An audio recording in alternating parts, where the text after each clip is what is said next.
Please rise for the Pledge of Allegiance.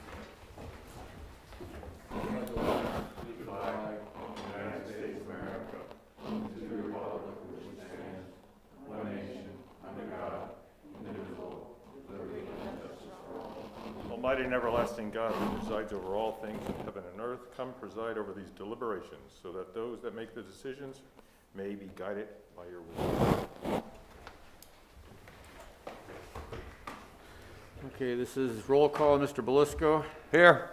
Mr. Marconi. Here. Mrs. McBride. Present. Mr. Brooks. Here. Ooh, that's loud. Thank you. In attendance this evening also is Mayor George Brown, Administrator Charles McCormick, Director of Operations Butch Fraudy, City Attorney Tim Henry, IT Director Frank Hirschberger, Assistant City Clerk Kathy Payne, and Administrative Assistant Lisa Sanfilippo. Did I miss anybody? Okay, the purpose of this evening's meeting is the budget hearing for Mayor Brown's proposed 2021 budget, annual budget. Council will not be taking any action this evening. There's no voting. There's no formal action by council. Again, the purpose of this meeting is to provide public input in reference to the proposed budget. We've asked Mayor Brown to provide a brief overview of the budget for the public and for council. Mayor, if you would, please.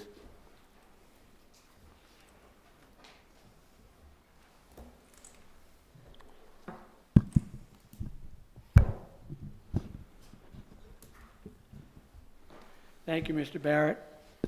I'd like to read a statement, if you don't mind, regarding the budget. In the days since I proposed my balanced budget for 2021, I've talked with many residents about their concerns, their anxieties, and their hopes and aspirations for the city next year and years beyond.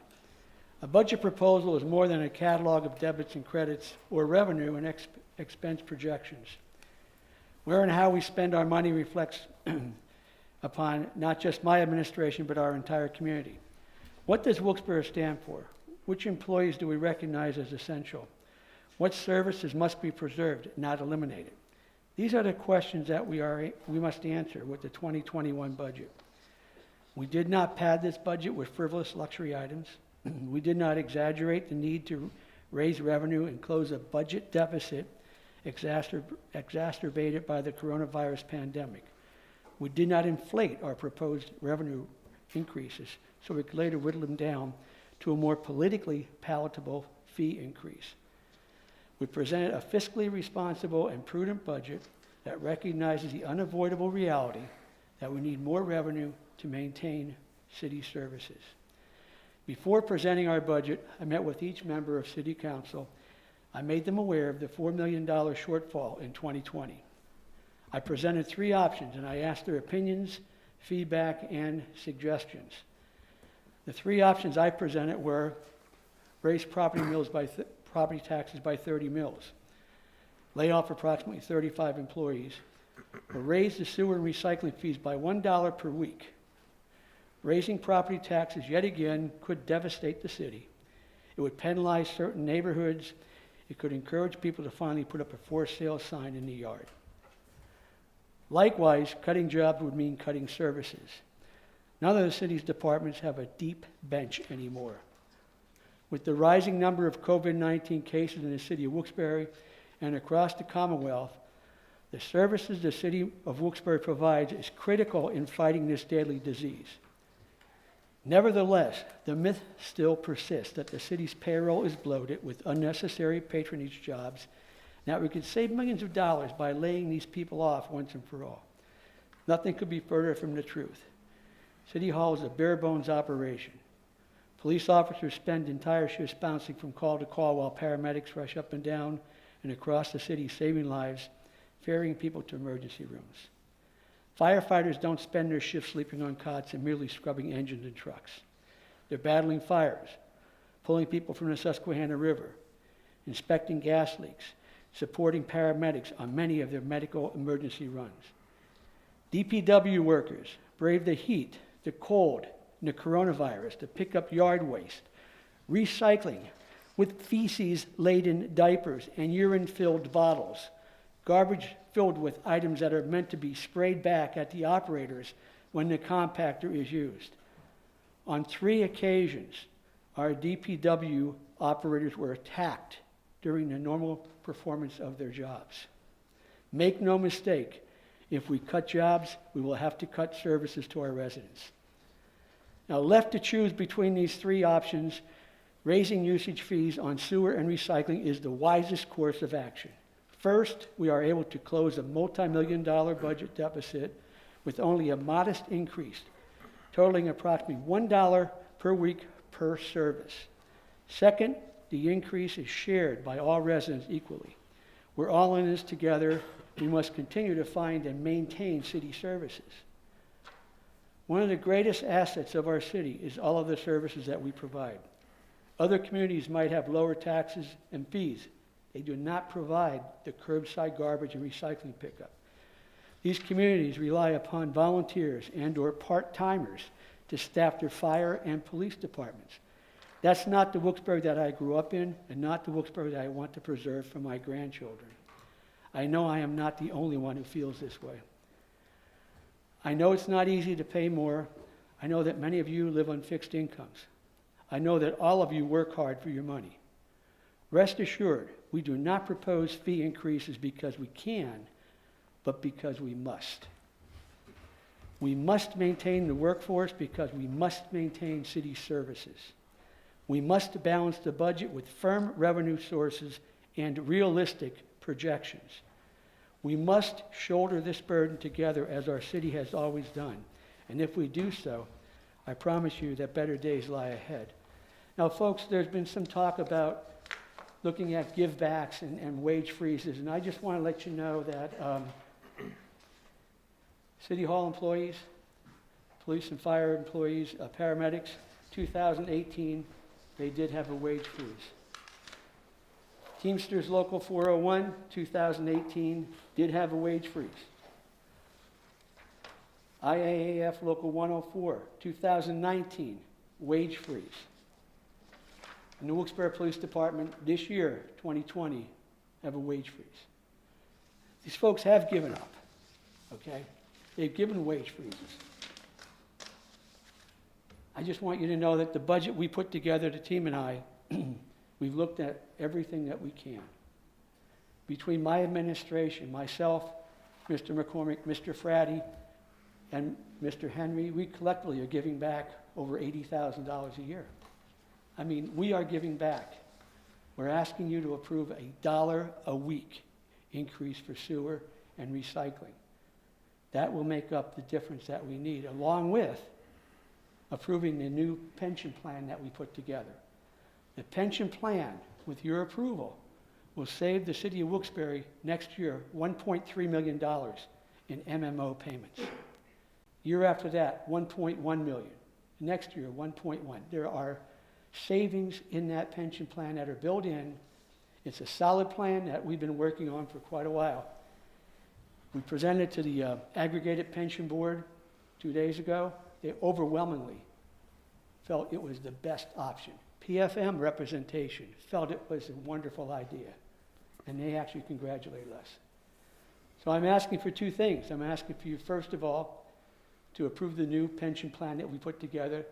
That will put an extra $22 million into the pension plan and raise the money from $73 million to $95 million that will be in that plan. Raise the liquidity from 54% to 65%. That's the first thing I'm asking you. Second thing is I'm asking you to approve the budget. Next year, hopefully, will be a better year. This year, with the pandemic, no one could expect what was going to happen. And I thank God that we made through it, but who knows what's going to happen next year. So we're asking for your cooperation on that. Thank you. Thank you, Mayor. This evening, we will be accepting phone calls from the public. We will be starting in a moment.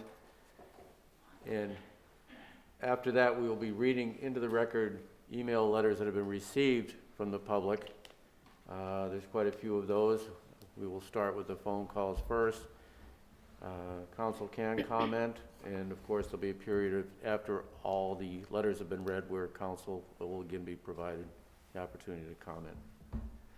Okay, Kath. You can begin calling in now. State your name and where you're calling from. Maria, I'm calling from South Wilkes-Barre.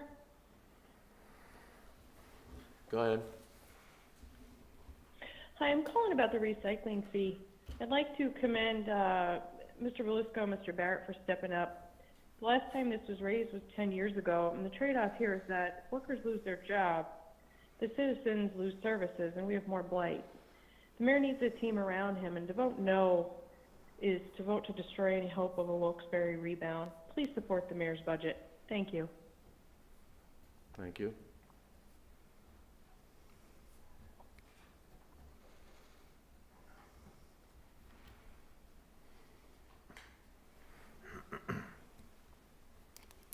State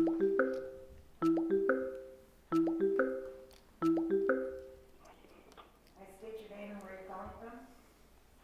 Yes, this is Bob Kalabowski, 41 New Frederick Street, and I'd like to make a couple comments. And first of all, I'd like to tell Beth Gilbert, just so you understand, Beth, I'm not after you or anyone in particular, and I don't want your mom or sister being upset with me. I'm just talking on some issues. Now, for 30 years, I've fought this issue with City Council about their pays and pensions, and just so you understand something, before we ask any unions to give anything up, my thing to you people is, I don't want you to pay no more benefits for you.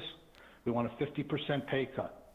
But just so you understand, when you look at what has happened with past council members, right now, for this pension, the way it's set up, you said how much money we have saved. Right now, for all the people that worked council, that were part-time and went on to be the mayor and stuff like that, we are paying $180,000 a year for multiple members. Kathy Kane, Phil Latinsky, Tom Layton, Tom McGroarty, Bernie Mengrenhausen, and unfortunately, Amy passed away. When you take a look at what we're paying for this, it is absolutely outrageous that these people were able to count part-time service towards a full-time pension. And I don't know how you people could take this amount of health care when this city is in such bad shape. I don't want to pay $1 more in anything. I don't want to pay any more fees that we have to. Don't forget, when Tom McGroarty left the city, he left us $10.5 million in debt, and taxes were raised to cover that. And while Tom Layton was the mayor, we had over 200% increases in different fees. But I would like to know how you people could possibly do anything, ask unions or anybody else to give anything up without yourselves giving it up. And Beth, when you're going to put a proposal in for the next council to not take health care, we have to do it now. If we wait for that, you yourself will collect about $120,000 in health care, along with Mike Belusco and Tony Brooks. So I'm asking you to do this. Strip yourselves of this count of the pension or these health care benefits this year. Stop it. No more for next year. No more buyouts. And when I'll repeat, right now for the retired members of council, we are paying about $180,000 for their pension and for their health care. $180,000. It is absolutely outrageous. And what we have to look at too, and don't think I am not happy with the unions getting these raises, and I'm not happy with these arbitrators giving them these crazy awards. And right now we have a police officer who's basically working 7 days a week to pad his pension, and it's all legal, and he'll probably collect $70,000, $80,000 a year in retirement. We can't do that. And what you have to do too is we have to raise that limit where you retire at 50. We can't do that no more. We have to raise that back up to where it was at 55. I understand there's someone just retired from the Public Works and is going to collect about $57,000 a year. We can't do this. So the best example you people could do is give up that health care, 50% savings on your, or cut in your salaries, And that will save us in the long run hundreds of thousands of dollars. One particular councilman who went on to be mayor, if you add up everything he got since 1996, it's over $700,000 in retirement and health benefits. What company could afford that? We can't, because our company, the city of Wilkes-Barre, is broke from all this stuff from past administrations and what Tony George just did with his fancy jobs for his friends and fighting with the union cost us, I believe, almost $700,000. So once again, I'm asking you, no more benefits, no more. And also I understand there may be one or two council people who may not want to vote on this increase because your family members may own property. If that's true, I think you should talk with the city attorney before you do any votes. And you may be in a violation of like a conflict of interest by not voting for it because your family members may own property. I don't know if that's true or not, but maybe you could answer that now. Is that all, Bob? Hello? Is that all, Bob? Yeah. Okay, thank you.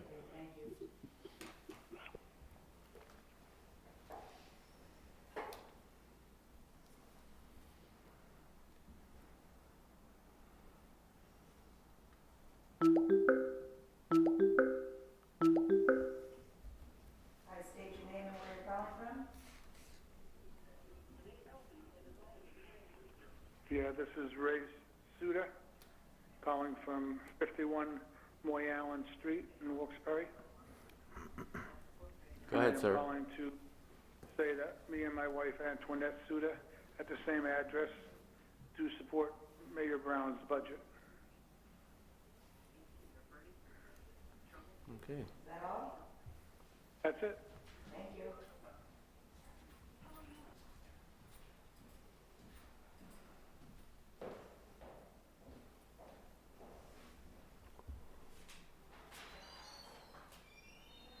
I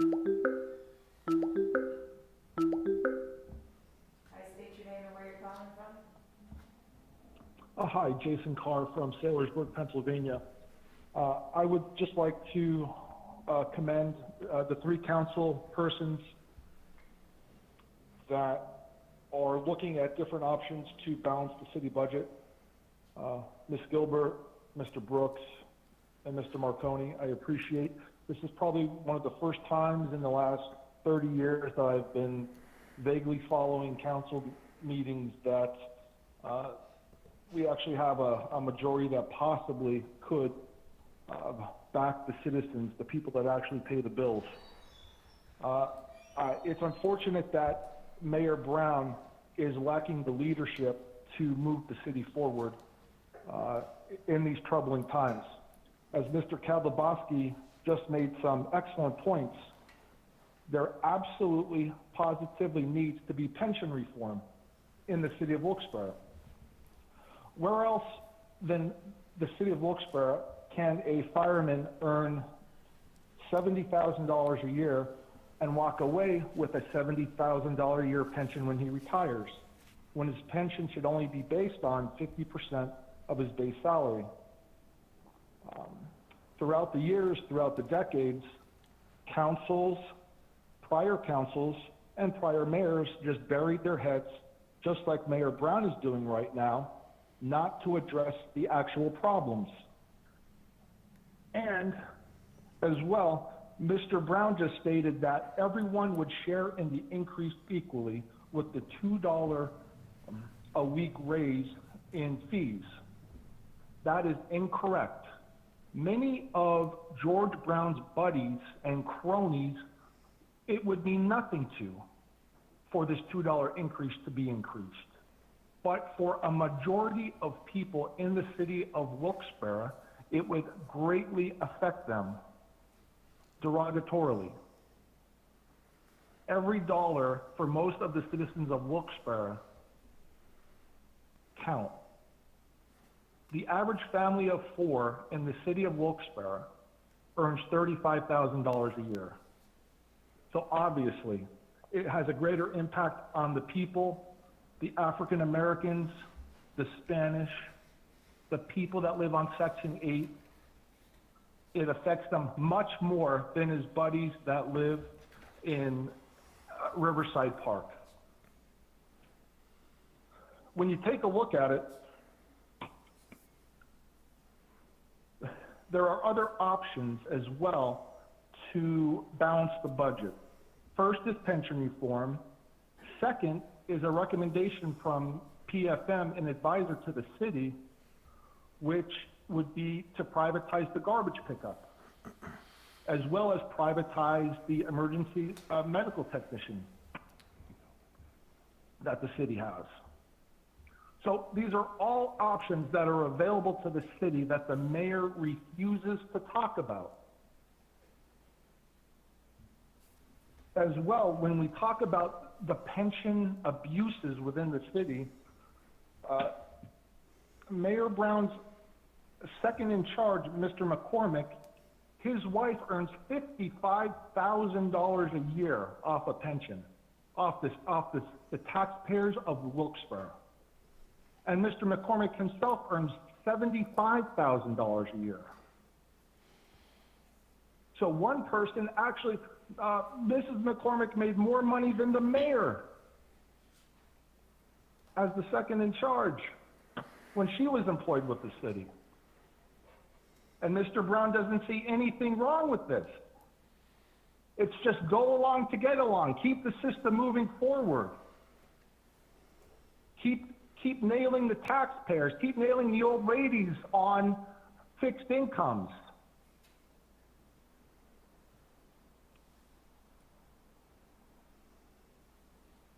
When is the city council going to stand up for all of the citizens? Right? Keep taxing the poor African Americans who can't even pay their electric bill.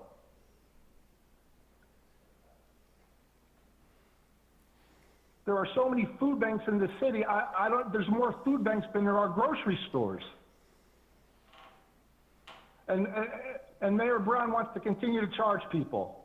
You're a disgrace, Mayor Brown, and you're no businessman. So stop claiming to be a businessman because you're unqualified to be mayor. Thank you, Mr. Carr.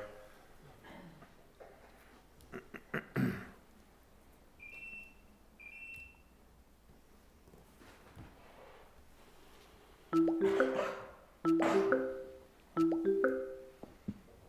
state your name and where you're calling from. Wilkes-Barre, Your name? Sam Troy. Go ahead, Mr. Troy. I'm weighing in on the budget. This is a budget hearing only, right? I'm sorry? Hello? I didn't hear what he This is a said. budget hearing, only comments are only pertinent Yes, to the it's on budget, right? Okay, I just want to say I am certainly perturbed by the mayor's proposal to double the sewer and recycling fees. I think that's very unfair and unethical, and I think I speak for many people, taxpayers and residents of the city, who are tired of being scapegoats. I think that's a good word to use for the city's fiscal problems. This has been happening God knows how long in the last couple administrations.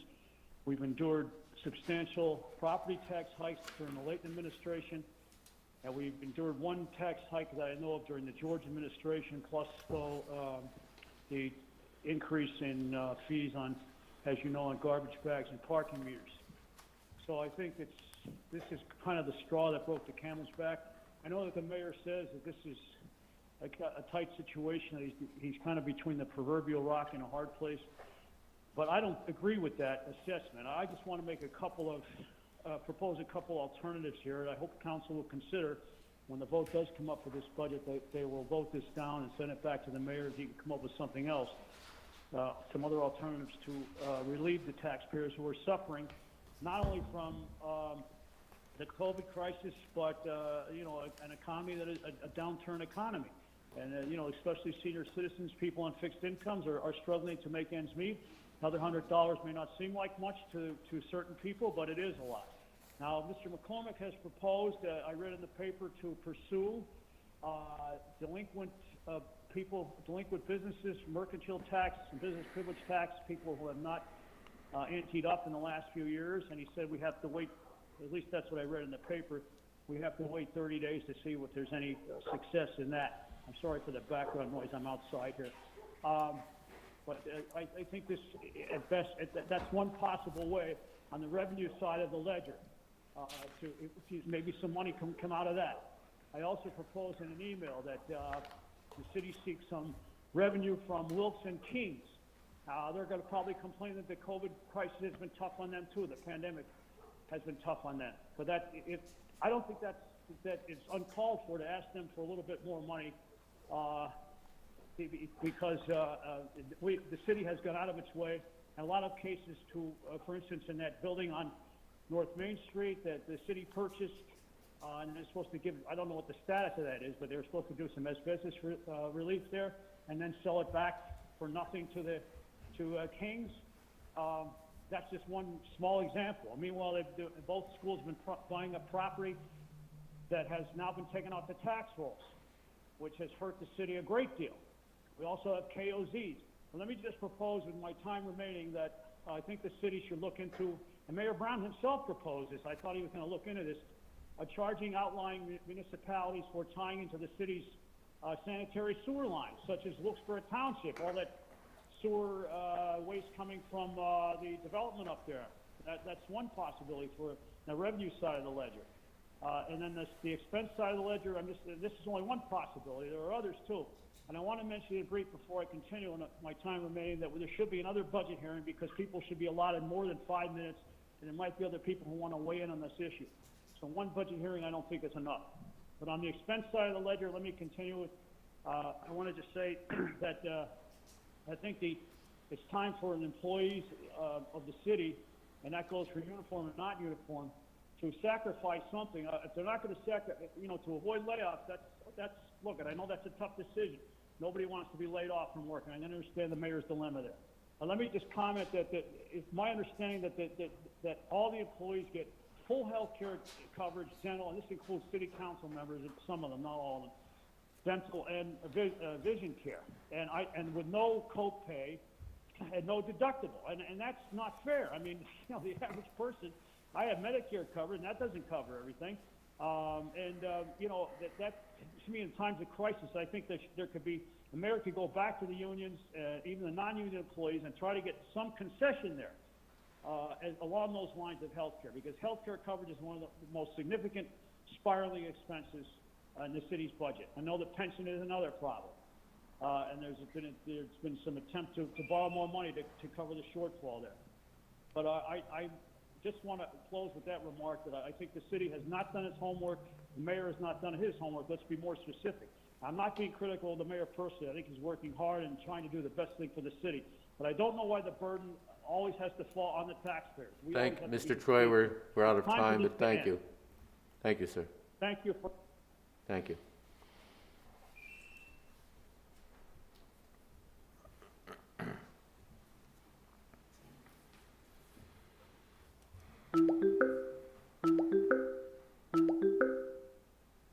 Hi, please state your name and where you're calling from.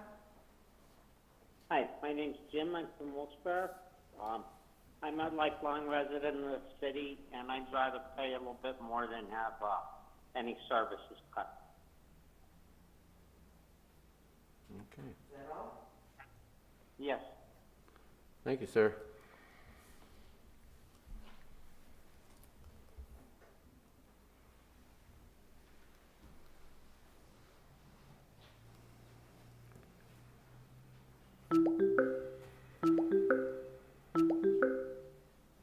Please state your name and where you're calling from. Hi, Lois Grimm, Wilkes-Barre. Go ahead. Hi, I'm calling in about the mayor's budget proposal. So I'm calling with an idea for a compromise. I'm willing to pay a bit more as long as the city unions are agreed to pay hiring freezes, as long as the colleges in the city agree to increase pilot funding. As the mayor said, we must shoulder the burden together. We must come together in times of need for our community.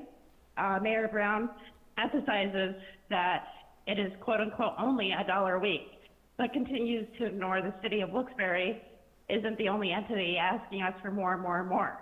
Our school taxes are going up, our healthcare costs are going up, our housing costs are going up, our food prices are going up.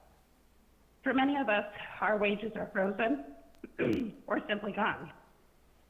I lost 50% of my own income this year, and I was one of the lucky ones. And I'm doing better than a lot of other citizens in this city.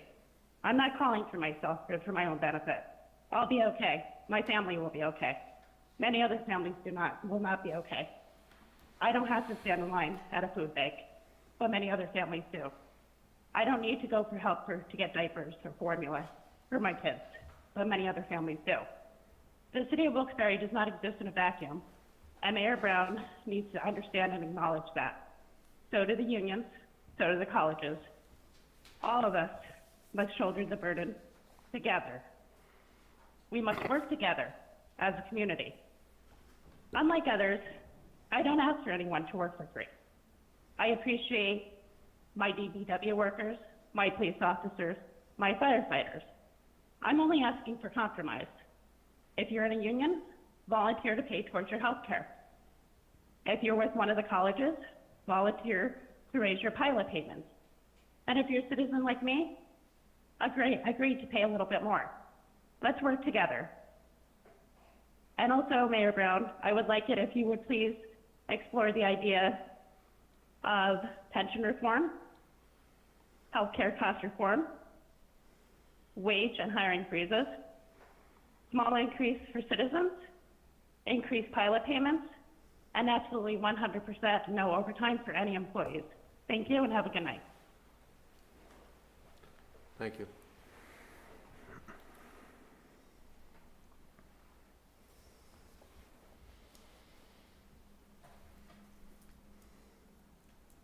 Please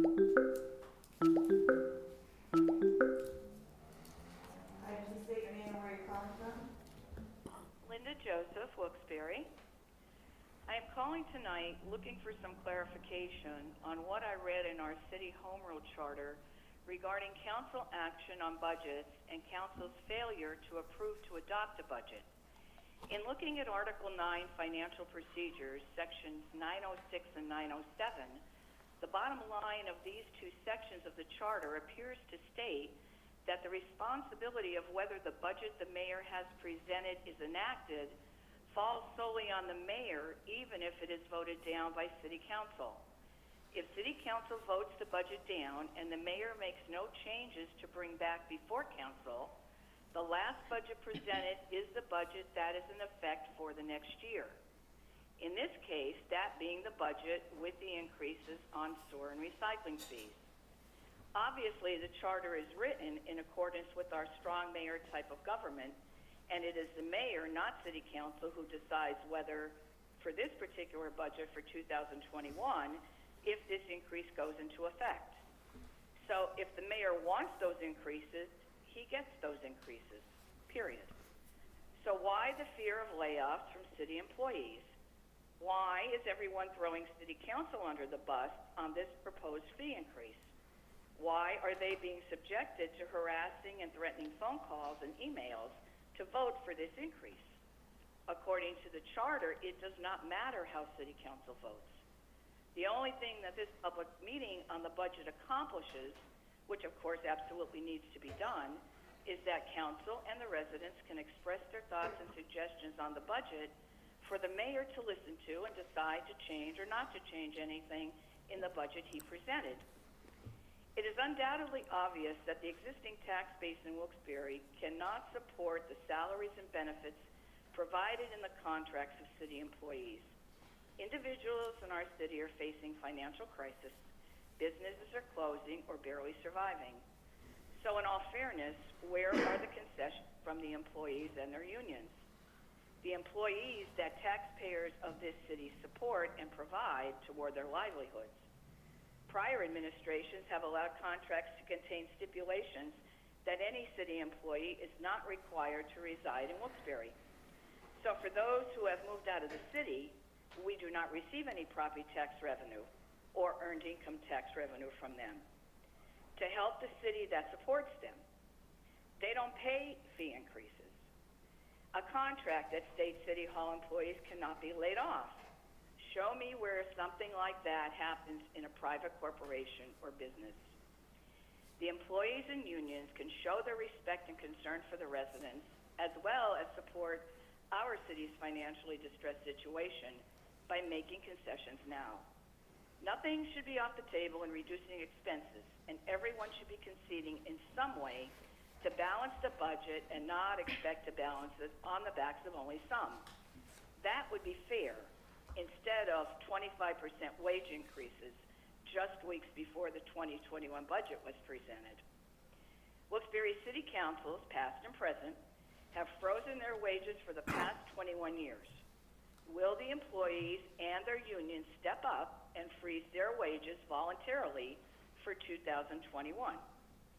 The state is also not helping municipalities to overcome these financial deficits in this unprecedented time because the federal government is not helping the states with funding.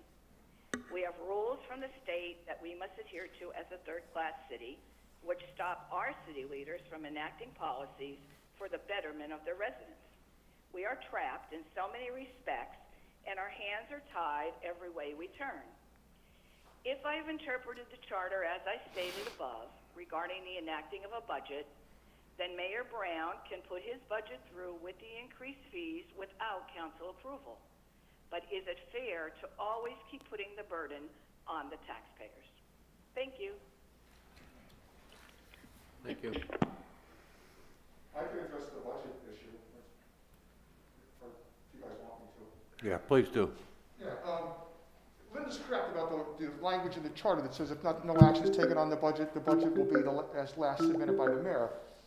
However, it's an unfunded budget. It's a budget that won't be funded properly because in his proposed budget, he factored in the fee increases. He can't raise the fees unilaterally. He needs council to do that by ordinance.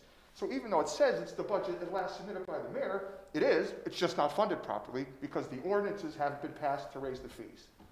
So that, that answers, that. Thank you.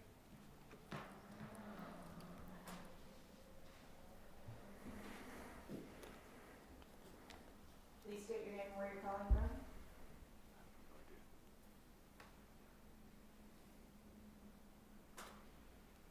Hello? Hello. Please state your name and where you're calling from. My name is Joseph Milcavage. I'm calling from the Rolling Mill Hill section of Wilkes-Barre City. In reference to Mayor's budget, I agree with him. I support his support. I give him my support. I am someone who worked for a street department where I grew up, and to get qualified people, you must be able to afford to pay them. I've seen too many people out here not qualified for their jobs up and down these streets. That's all I have to say. Thank you very much. Thank you.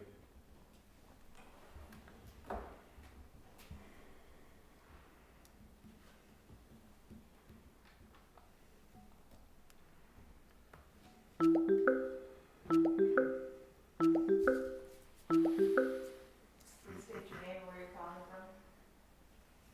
Yes, my name is Bob. I do not live in Wilkes-Barre, but I'm looking to invest in the city with properties, kind of a long-range plan. I read in the paper there seems to be a debate about the recycling fee.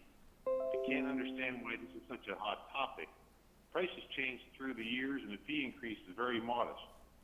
With my experience working for national companies, anytime you lay off a worker, it definitely decreases quality. As far as the people who are on fixed incomes, when you get right down to it, we are all on fixed incomes. Mayor Brown, I'm sure, would do anything to keep his workforce, even doing a payment plan for those who need it. Thank you for listening. Thank you for calling.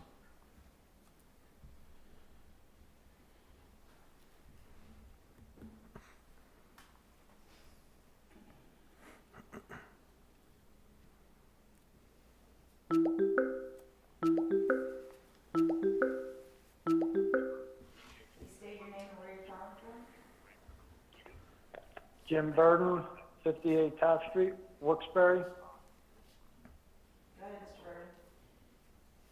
Burden. Yes, I'm calling about the mayor's budget plans.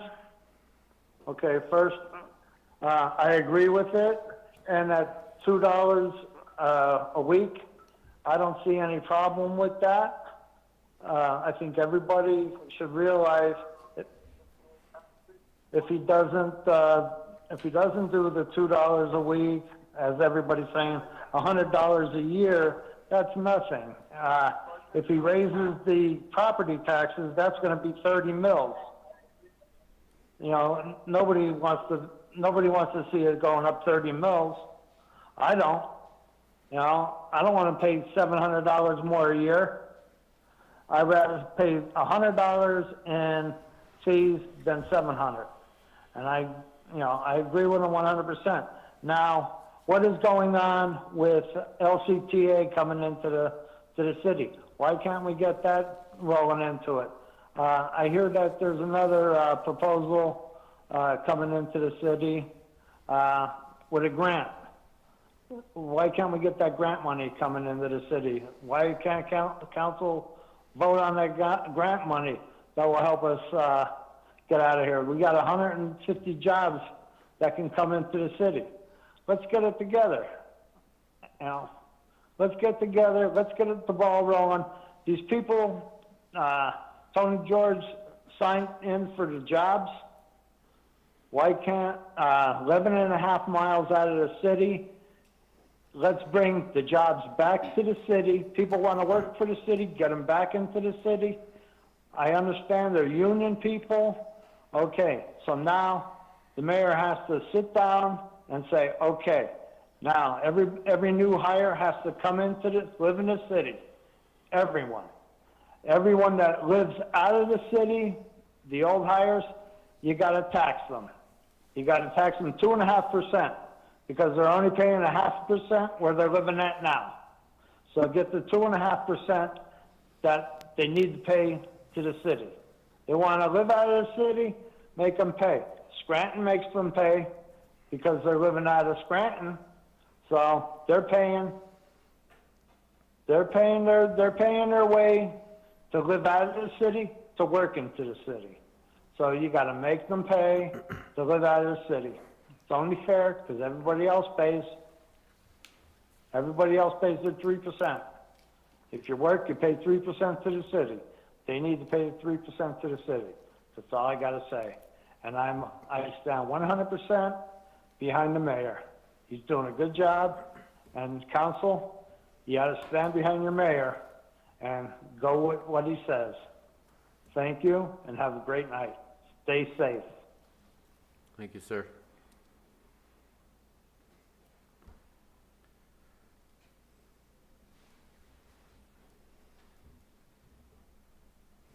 This might be a good time to take a little break. I know council members have been making notes. May want to address the calls that came in. Can we hold up on that one? Put that one queue. I know that there are several issues that were brought up. I know that we're going to reserve comment towards the end, but I just want to give everybody the opportunity before we get too much further into the calls, if they wanted to address any specific issues that did come up to this particular point. Start with Mr. Belisco. I don't know if you have anything you wanted to offer at this point. No, sir. Nothing. Thank you. Mr. Marconi? Not at this time. I'm gonna wait until a little bit later on. Okay. Mrs. McBride, anything that? I don't have anything at this time. Okay. And Mr. Brooks, anything at this point? No, not at this time. Okay, thank you. Thank you, sir. Please state your name and where you're calling from. Hi, it's Mary from Wilkes-Barre, and I just wanted to say that I agree with Mayor Brown's proposal. I think it's the only reasonable thing we could do right now, and that's all I have to say. Thank you. Thank you.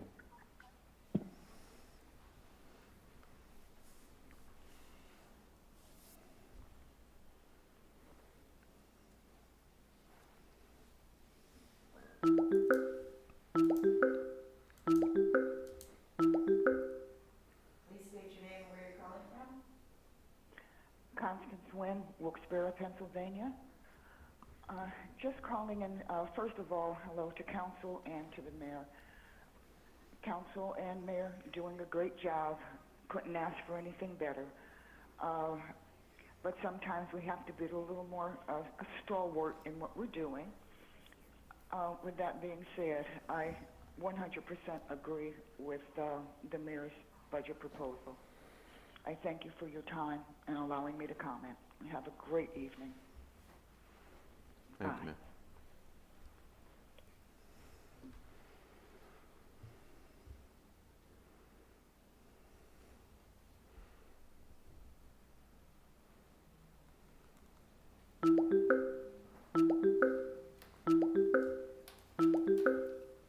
Hi, please state your name and where you're calling from. Hi, my name is Jacqueline, and I'm calling from the city of Wilkes-Barre. I'm calling to agree with the mayor's proposed budget and to prefer that to a tax increase. Also, I just want to let him know I feel as though he's doing an excellent job. We appreciate everything he's doing and all his hard work. Thank you. Thank you.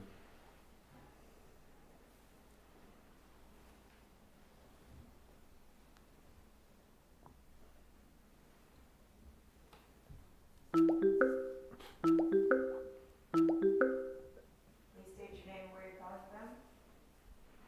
Yeah, Bill Murtha from Wilkes-Barre. Go ahead, Mr. Murphy. Hi, my name is Bill. I'm calling from Wilkes-Barre. And I would like to ask council a question. The justification for not increasing the fee across the board seems to be that people are paying more in fees to everything. Groceries cost more, everything costs more.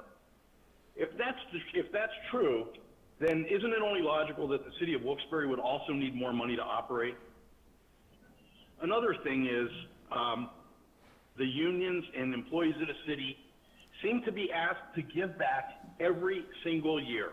It's just constant. How long do you expect that to happen? You just witnessed that this issue came up in DPW, that they couldn't get qualified people because they're not willing to pay them. You can't continue to pay people less and continue to want more out of them. It doesn't make sense. It just doesn't make sense. When groceries cost more, Walmart and the supermarkets don't hesitate to charge more for them.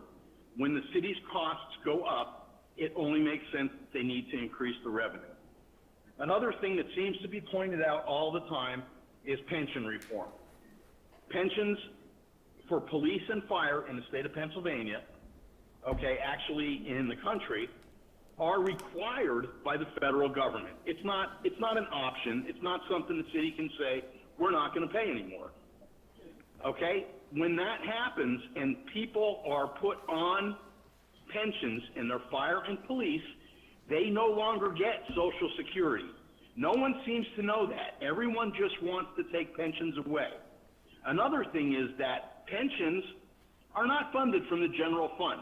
And the reason that the city is always short pension money is because they never put in their minimum obligation. If the city paid their minimum obligation every year, the pension funds would be whole, and that would be the end of it. If those employees were getting Social Security rather than pensions, the city wouldn't have the option of not paying their Social Security. They would have to pay it. The way the pensions work out, the city can skip paying them. That's why these fees, instead of being minimal every year, always seem to be $180,000 that the city's behind on. These things aren't the employees' fault.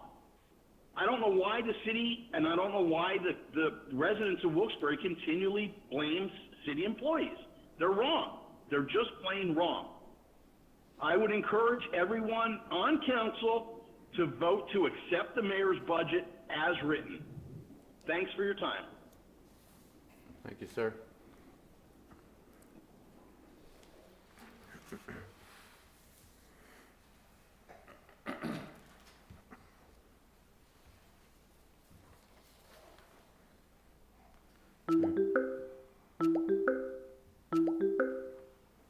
After that, we read into the record email letters that have been received from the public. Oh, Yes, please state your name and where you're calling from. my name is Bruce. I'm calling from Wilkes-Barre. Go ahead. They could raise a little revenue if they went around giving more tickets out for illegal parking. if you go down Parish Street during the day or evening, it's parking on one side, there's people parked on both sides. Lockhart Street, same way. Carlisle Street, same way. Turn around Sturtevant Street, they park in the fire zones, they don't care. But nobody wants to address them problems. That's money they could be making.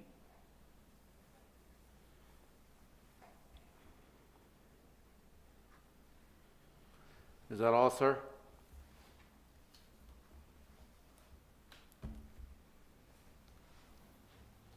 Sir, are you still with us? Okay.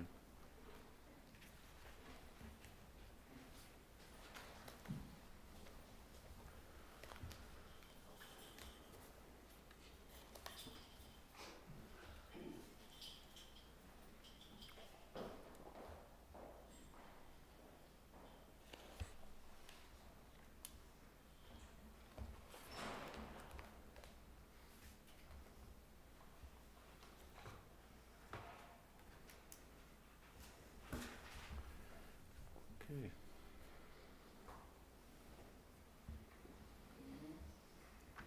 I guess we can try to move on to some of the letters that we do have. If that's okay with. Yep, that was going to happen. One way to get calls. State your name and where you're calling from. Yes, Mike calling from Mayflower. Calling to say I agree with the mayor's proposal. So if you lay off the DPW and the house catches fire in wintertime, who's going to plow the street? DPW does. They're doing a great job. Fire's doing a great job. Police are doing a great job. But you guys got to think about the wintertime coming. Lay off one DPW person. You guys can't hire out anymore. And that's another thing, hiring out Colin, Stell, and Francelli. Look at all the money you guys are wasting off private contractors. DPW would be doing that job. Thank you guys. I hope you guys go with the mayor and vote yes. Have a blessed evening. Thank you, sir.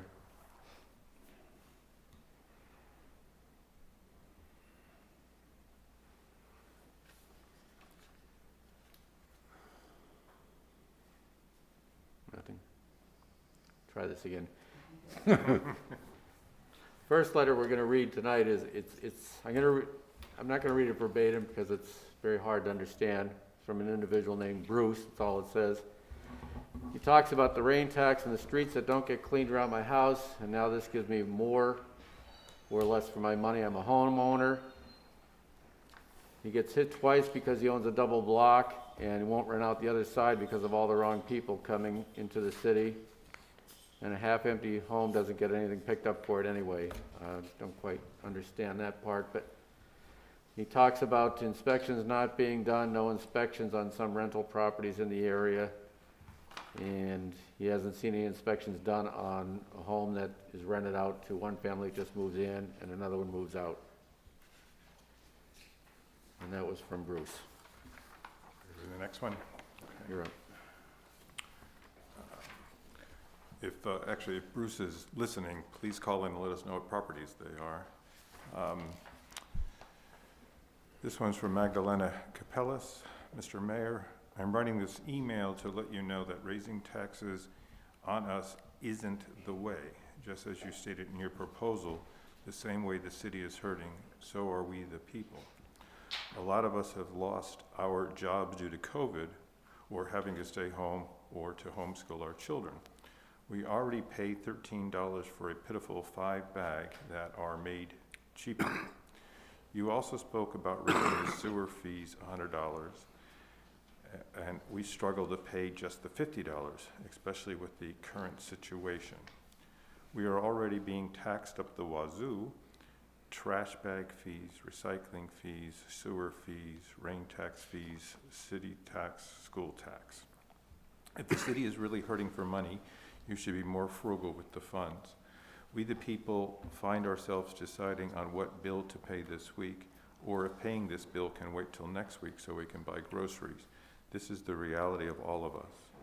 The police do not need 3 brand new police cars. They can obtain these cars through an auction for half the price. There should not be any parks constructed right now. No one will be taking their children to said park with COVID running rampant and with social distancing being mandatory.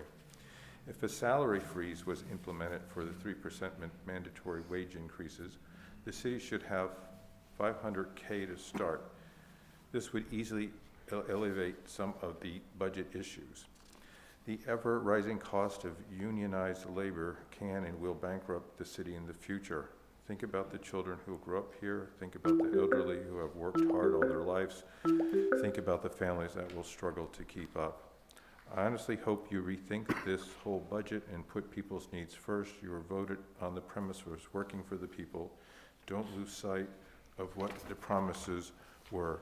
Sincerely, Magdalena Capellas, Wilkes-Barre.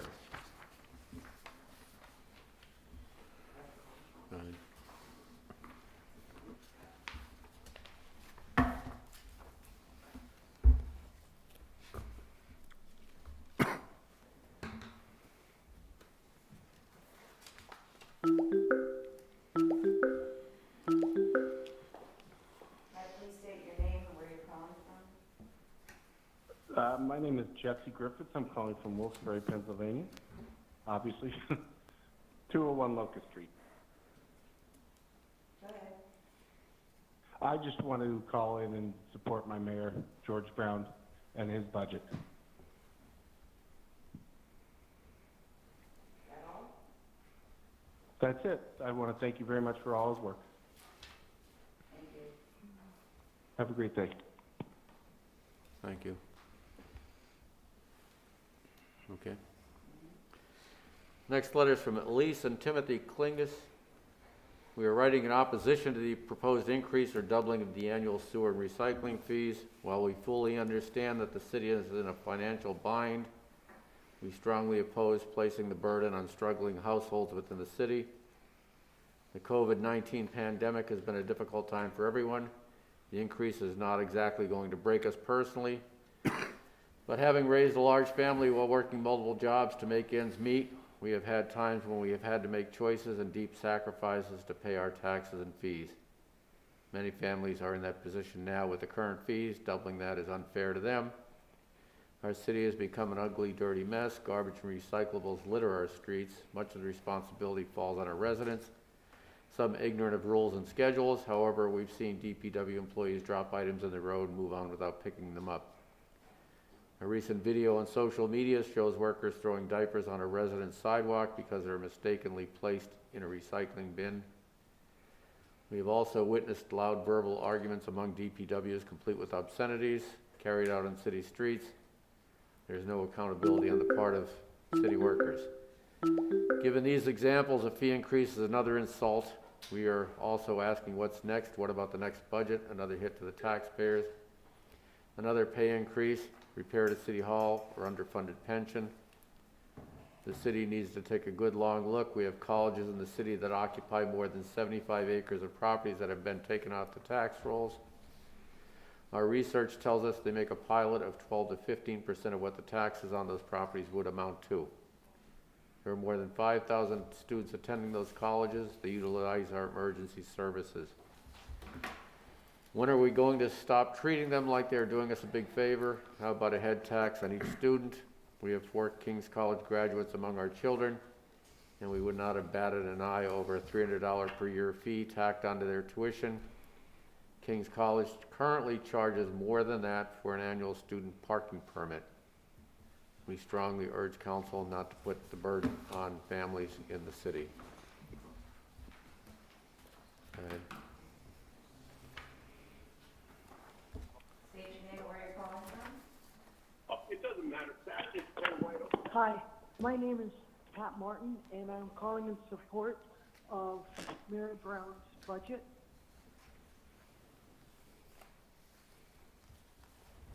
Hello? Okay. Yes, go ahead. Hi, my name is Pat Martin, and I'm calling in support of Mayor Brown's budget. Okay, thank you. Okay, thank you. Thank you. Want me to do the next letter? Yes, Ben. Next letter is from Carla Blakesley. Dear Mayor Brown, I am asking that you consider working with the 3 members of City Council that are against the fee increase. Many citizens are struggling to put food on their tables, and with COVID numbers on the rise, the situation is going to get worse before it gets better. There has to be areas that can be adjusted in order to keep this off the backs of our citizens. For instance, freeze pay increases. There's absolutely no reason that employees of the city should be getting increases while you're looking to increase fees in order to meet a poorly built budget. Unfortunately, the mass shutdowns have taken a toll on our community and the people within. You personally may not have been affected by them, but so many of the citizens that you represent have. And what message are you giving to them by increasing pay to city employees at a cost to them, meanwhile decreasing a budget for health services? I can tell you that you are saying that their needs are irrelevant. Again, I truly hope that you decide to work with members of council to find a better way. Sincerely, Carla Blakesley.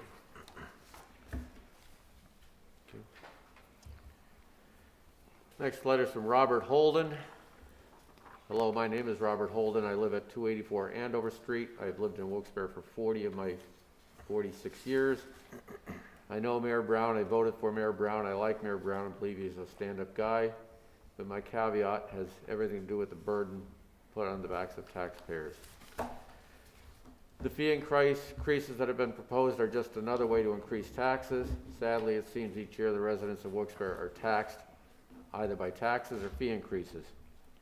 For example, Wilkes-Barre sewer payment uses the same account number as WVSA. What does Wilkes-Barre do for my sewers? We pay $13 for 5 garbage bags while paying a recycling fee that only allows us to put certain things in there. I do not go downtown for anything but circles because I can't justify paying $1 to park for 30 minutes. Many residents feel the same. Now, I understand that COVID-19 has put the city in a tough position. It has also put our residents in a tough position. To continue to shift the burden to the taxpayers through a fee increase is to insult our intelligence while also forcing folks out of their homes. I hear it is only $50 a year, but the increases in electric, gas, and nearly every other possible bill puts a viable strain on many of our residents. The continued burden put on our residents has caused some to leave. Please don't forget that our school taxes will also increase. I don't want to advocate for layoffs, but freezes and raises and a freeze on hiring is a good start. Now is not the time for increases for any city worker. Maybe an increase in payments from our local colleges will help offset some of this burden. Creative thinking is needed, and we need to avoid fee increases and tax increases, especially at this time. I humbly ask council, if it is within its power, to send the budget back to the mayor, ask for him and his staff to look for ways to avoid shifting the burden to taxpayers. I think at this moment in time it would be greatly appreciated by the residents. Hopefully we can come to a better arrangement. Please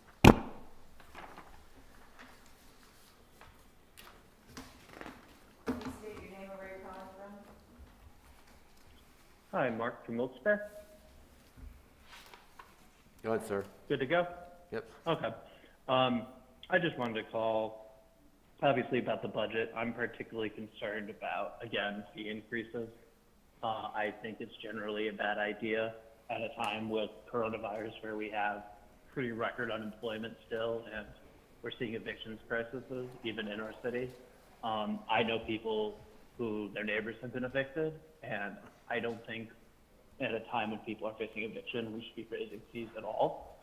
I understand that it may seem small to a lot of people, but if you're someone who hasn't been able to work because your kid has to do school from home, so you have to watch them, and you can't afford to send them to daycare, that small fee increase could be the make or break between you staying in your home or not. And so I think that, in addition, the city needs to think about this long term. Not only are we risking putting people under even more stress, but I mean, the city has a budget crisis. We have a retirement funding crisis. Like, we're short on money everywhere, and one-time fee increases aren't going to fix that. You need to make serious reform and long-term changes, and if that means less people working in City Hall, then so be it. It seems like there's a different level of concern about hurting Wilkes-Barre City employees versus everything else, or even hurting the college. We should be asking the colleges for more, and we should be asking the city employees to give up a little bit. We were talking about even 6 months ago, well, I guess a year ago at this point, selling off or leasing out the city sewer, which we know will have a terrible outcome. And residents were told, oh, well, you just got to suck that up. You just got to deal with that. But at the same time, we can't ask for, I don't know, a handful of people to be laid off or even just furloughed. It seems like residents can be asked to give up an infinite sum, but city employees or the colleges can't be touched at all. The idea that a lot of people have talked about making the colleges increase their pilot contributions, and I've seen people say like, oh, well, it's such a hard time for the schools. They still have multi-million-dollar endowments, and they'll be totally fine if they have to kick in a little more money. How much money have they gotten from the city, from the state, and all these grants that we apply for them? And while that's happening, we're telling residents who were in an economically distressed area during normal times that they should have to just keep kicking in. It seems like regular residents have much lower priority than those who have any sort of political power. And I think you have to be willing to stand up and do the right thing. And I think that you have to, like I said, make long-term plans. You're not going to be able to just keep increasing the fees unless Wilkes-Barre is some economic miracle and we suddenly are a wealthy city. We can't afford more fee increases. We're already an economically deprived area. You need to find ways to cut spending because, let's face it, Wilkes-Barre has a declining economy, declining population, and when that happens, you have to make sacrifices. You can't just keep spending the same way we did back when coal was thriving and there were factories everywhere. Those days are gone, so you have to make sacrifices. And I don't think those sacrifices should be put on the back of the workers in our city who have been laid off, who have been furloughed, while asking the city employees to give up nothing, who are supposed to be public servants anyways. That's all I got. Thanks. Thank you. Next letter. Sure. This letter is from Maureen Lavelle. I urge Wilkes-Barre City Council to pass Mayor Brown's proposed 2021 budget. In lieu of raising taxes, raising these fees is not only reasonable but equitable.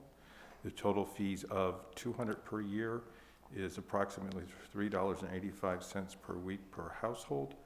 Healthcare cost is a major expense, and as I look at the healthcare costs for just City Council, let me say that as a former City Council woman, I did not take the medical buyout. At the time, it was $2,400. In the proposed 2021 budget is $3,600. The proposed cost of healthcare for City Council, including buyouts, is $49,696.68. The cost of health care for one of our council persons alone is $29,532.48 for a total cost to the taxpayer for this one council person of $41,528.24. This includes salary, health insurance, and life insurance. This is more than incoming salaries for some positions, including benefits. I suggest that we take a good hard look at the cost of health insurance. I am aware of the fact that union contracts must be honored and that future contracts do include costs to all employees. With that in mind, I think if we continue to provide health insurance to City Council, it should be council members only, not spouses or families, and should not include eye care and dental. I know that City Council members work hard and I appreciate their dedication, but we need to start somewhere. It is also time, in my opinion, that the City of Wilkes-Barre start to use the Luzerne County assessment for property tax. We have people from New York, New Jersey, and other parts of Pennsylvania buying properties at low prices and paying extremely low taxes. Many of the properties being purchased are those of deceased persons whose families are selling estates. In my own neighborhood, a property in the next block being sold to settle an estate sold for $18,000 to an out-of-town landlord. I implore the administration and city council to take this step. The county had many appeals and they have been taken care of. If the people have been satisfied with the Luzerne County assessment, there should be no problem in them paying city taxes based on the same assessment. Many of us, senior citizens included, are paying more than our fair shares. Maureen Lavelle, former Wilkes-Barre City Councilwoman.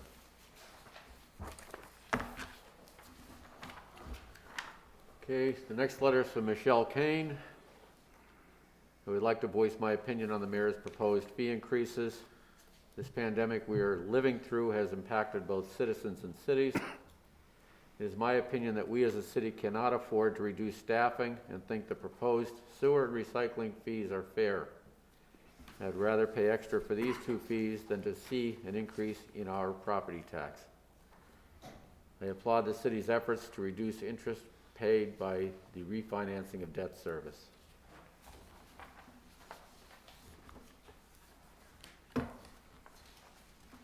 Next letter is from Tom Heffers. This is a message in regards to the city pension and subsequent fees being raised for the city. I work in the city's fire department for 20 years and have been a North End resident for 30 years. This is my home and I have been active in community service my whole life. I have numerous family members and friends that live throughout the city. We cannot picture living anywhere else. One of the reasons is the services offered by our city. The reason I'm messaging you is to please support the mayor's decision in the pension funding and the budget, mainly the revenue generating fees for the sewer and recycling.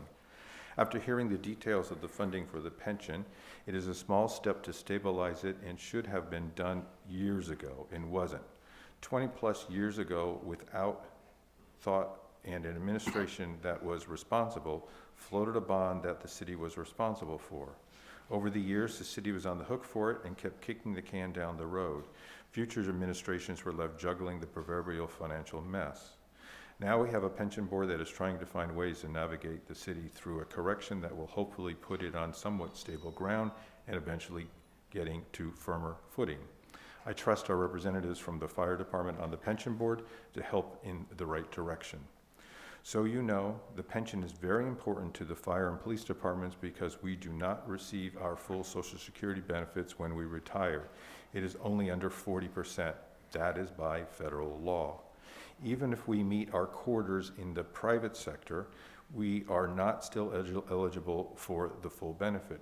So receiving our pension, which we contributed to, is vitally important to our members.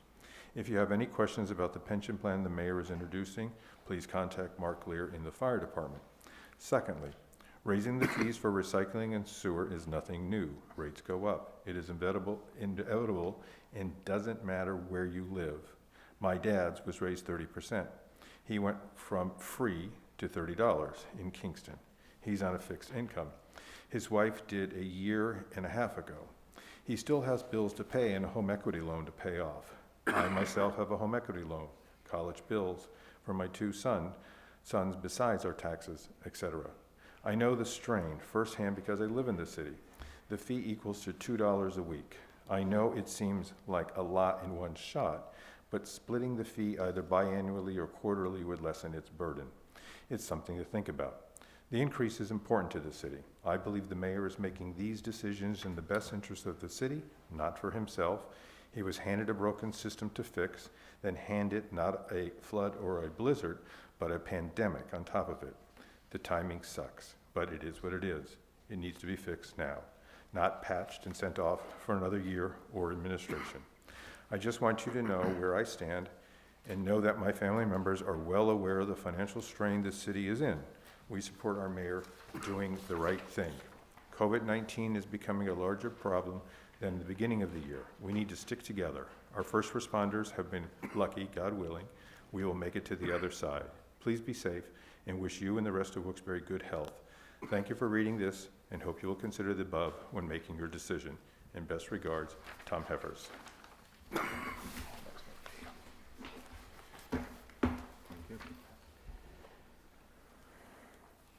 This one is from Ann.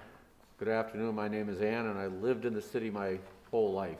I wanted to comment on the increase for the recycling and garbage collections that the mayor has proposed. I would support these small increases to ensure that no one lose their job during this very uncertain and tough time. I see how the city workers do their jobs and know for a fact I would not be able to do it. Thanks for listening.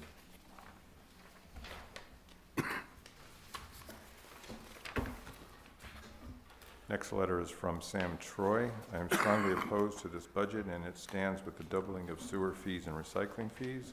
I urge council to vote against it. Why should the burden of compensating for fiscal shortfalls always fall on the taxpayer and the homeowner's shoulders in the city? Why should the residents of the city continue to compensate for bureaucratic financial recklessness? I understand that Mayor Brown is not personally responsible for these $2 or $4 million debt, but he needs to find alternatives in terms of raising cash, such as asking Wilkes and Kings to contribute some money. The city continues to do significant favors for these schools, but yet both schools have taken advantage of the city's generosity. Thank you, Sam Troy of Wilkes-Barre. Next letter is from Jessica Latier. I'm writing to again address the recycling and trash fee increases in the proposed budget. I hope the other options that have been presented to the council's decision, Mayor Brown, have been discussed and include a pay freeze for city government employees. I'm saying this again because at the end of the day, even if other items are struck from the budget, the ever-escalating cost of union labor could and probably will bankrupt the city in the future. As members of our community suffer from unemployment, shutdowns of their business, and other barriers to increasing the wages, it is unconscionable to allow government workers to see a yearly pay increase at the expense of taxpayers. The body should therefore unanimously agree to a temporary salary freeze on all city employees in fairness to the underemployed members of the Wilkes-Barre community. Everyone has to do their fair share, and it should start at the top with our government, not just the taxpayers.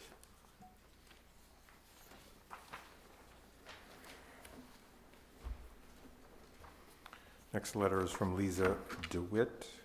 I'm writing this as a very concerned Wilkes-Barre citizen, as the idea of raising the recycling and sewer fees.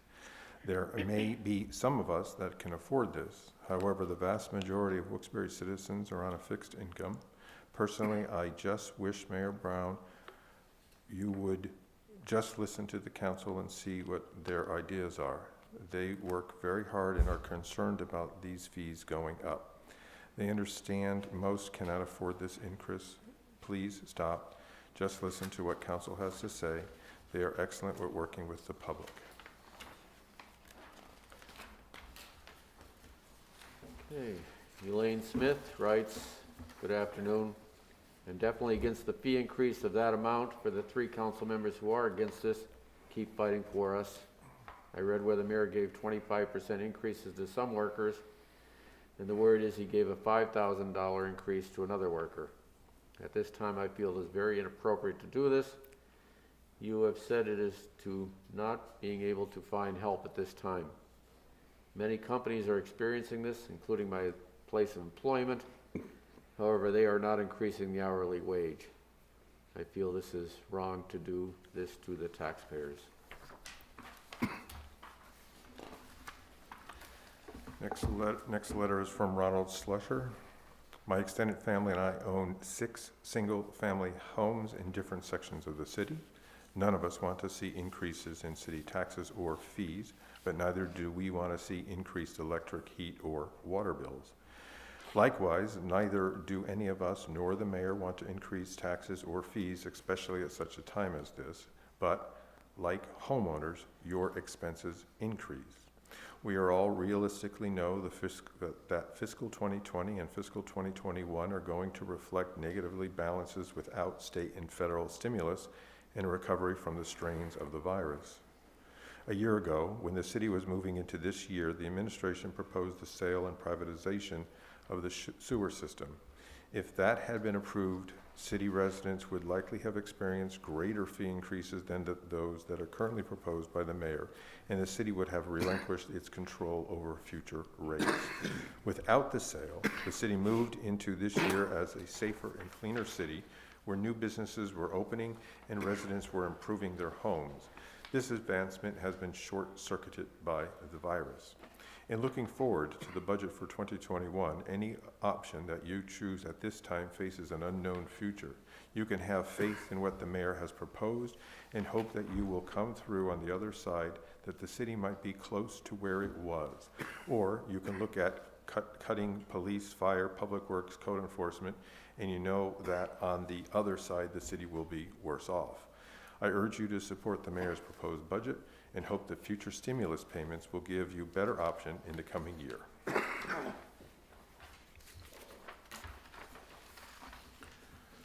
Okay, this is from President Mike Bilski, representing the membership of the International Association of Firefighters, Local 104. As a resident of Wilkes-Barre and representative of Firefighters Local 104, I strongly urge the members of City Council to approve Mayor Brown's proposed plan to shore up the city's pension plans. The mayor's proposed plan will not only bolster the aggregate pension fund, it will save the city an estimated $1 million in the 2021 budget year. Most importantly, but not mentioned in the articles I have read, the mayor is being proactive in stabilizing an issue prior administrations made worse or ignored completely. Since the original bond was purchased over 20 years ago, it has been refinanced multiple times and still is not settled. This plan will only help the city's financial well-being. The second issue that concerns myself and my members is the fee increase proposed in the 2021 budget. It is the best option available at this time to maintain services. As I stated in a prior email, to suggest layoffs as a solution to lost revenue and unemployment is short-sighted. Layoffs are not technically mentioned, yet may be the only solution if the fee increases do not pass. As the anniversary of the 2012 layoffs is a little over 2.5 weeks away, I would like to remind council our firefighter complement was down to an all-time low of 54, down from 88 10 years earlier. A similar layoff would put our complement of firefighters down to 49. The decision would have to be made as to increase the overtime budget for fiscal years 2021 by tenfold, or to cut essential services at a time when the amount of COVID-19 cases are rising and surpassing those of spring 2020. It would be remiss not to mention that if apparatus is cut, lack of labor force would affect all traditional fire department operations. Fire suppression, motor vehicle accidents, non-COVID EMS calls, carbon monoxide calls, investigations, and every other type of odd calls that you may have seen on fire department related television shows. These will have to be triaged as to their importance. Service will definitely suffer. Thank you for your time. Please vote to approve Mayor Brown's 2021 budget proposal and pension fund proposal. And the last letter from Jeremy Cook. As a resident of Wilkes-Barre and a representative of Firefighters Local 104, I ask you to approve Mayor Brown's proposed 2021 budget. The modest fee increase are the only functional option available for a balanced 2021 budget. Cutting services or implementing layoffs will not generate the necessary revenue and will be a far greater burden to the citizens we serve in the long run. Further, I must express my disappointment in your decision last week to deny LSA grant applications that would bring money into the city through building permits and fees for these projects, and eventually jobs, more businesses, and property taxes. I encourage you to do your own research on the future matters and don't rely on information from past administrations. Please consider carefully the benefit of the proposed pension relief. Don't be bullied by out-of-town landlords who are looking to line their own pockets. They are not one of our citizens who entrusted you with their vote. Thank you for your time. Please vote to approve Mayor Brown's 2021 budget proposal. Kathy, any calls? Thank you. Okay. Mr. Belisco, comments? I'd like, just, Mayor, if you would, move to the microphone, please. I'm sorry? Could you go to the microphone? Thank you for your work on this budget and your team. I know it's not easy. I think it's a modest increase on the residents. I think it's the best option of the three that we were given. But if the budget were to be voted down, you had stated that services may be cut. Can you explain that a little further so we understand where we would lose services? Sure. And this is something that I'm not looking forward to, and you're not looking forward to. I understand that. But the money that we lost this year, I have to make that up somehow. One way will be with your, hopefully, approval of the pension plan, saving $1.3 million. The other part is, as I said, increasing the fees. If that doesn't happen, I have to make up that money somehow. I will not have enough money to pay the bills. I won't have enough money to pay the other necessities like salaries and benefits and things of that nature. The only other thing to do is the option that I gave you, one of the three. One was a 30 mil tax increase. The other was laying off approximately 35 employees. If you don't accept the third option, which is $1 increase a week, I'm going to have to go looking at layoffs. What that means is reduction in services. The services that we may have to reduce, and this is going to be something that my team is going to have to decide after next Thursday's meeting, is what services do we cut? Do we go back to cutting back on garbage and recycling? Very good possibility. Do we cut out other services, meaning yard waste? Meaning if we cut people, we can't provide all the services we're currently doing. So, Mr. Belisco, what I'm trying to say is exactly where the cuts would take place. Don't know yet. We'd have to sit down and, as a team, put together a plan that will try to keep whatever services we can going in the city, keep them going. But understand, I've stated this several times, we're not heavy in positions. Some people on this council may feel that if people aren't doing their job, they should go. Well, the person that determines whether they're doing their job or not is myself and their manager, okay? Secondly, if people are going to be let go, they'll be let go by seniority. We have to adhere to the union's collective bargaining agreements, so they'll be let go according to the CBAs.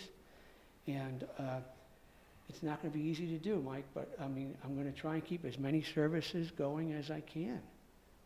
But this is something that's going to be very difficult to do. And this is the best way I know it. There's no other way to go. There's no other place to go.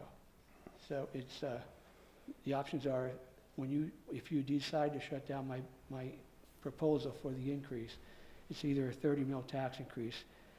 I can't do that. People are going to be moving away. They can't afford it. That's more expensive than $1 a week. So the other option is to lay off. And Mike, you know I've sat with each person on council and I said, what's your suggestion? What's your recommendation? And 2 of you gave me a recommendation. That was it. The third person was, well, I'm sort of leaning this way. Am I right, Mr. Brooks? Correct. They're the recommendations I got. That was it.